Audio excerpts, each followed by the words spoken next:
Hello guys, আসসালামু আলাইকুম। Welcome to my another video. তো আমি আজকে ভিডিওটা করতে চলেছি কিভাবে খুব সহজে ইলেকট্রন বিন্যাস করা যায় যে কোনো বড় মৌলের।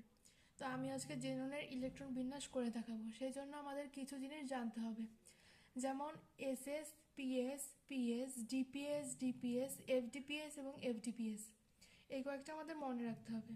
এবং আমরা সকলেই জানি যে এস অরবিটালে 2টা ইলেকট্রন, পি অরবিটালে 6টা, ডি অরবিটালে 10টা এবং এফ অরবিটালে 14টা ইলেকট্রন থাকতে পারে।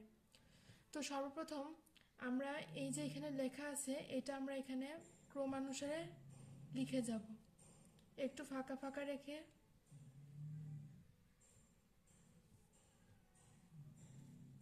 DPS, DPS. এবার আমরা কি করব, যেহেতু এস অরবিটালে সর্বোচ্চ 2টা করে ইলেকট্রন থাকতে পারে, সেই জন্য যেখানে যেখানে এস রয়েছে সেখানে 2 করে দিয়ে দিব। এখানে এই যে 2 করে দিয়ে দিচ্ছি। শেষেরটা ফাঁকা রাখবো, সেটা পিও হতে পারে, এসও হতে পারে, যেটা শেষে থাকবে সেটা ফাঁকা রাখবো।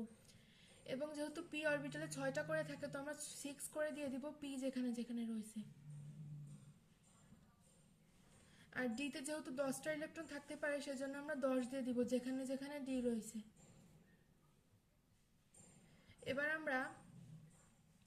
আমরা জানি যে এস এর প্রথমে 1 বসে, তো যেখানে এস আছে সেখানে 1 দিলাম, পরে 2 দিলাম, 3, 4, 5, 6 এবং যেখানে পি আছে সেখানে 2 দিয়ে শুরু করব।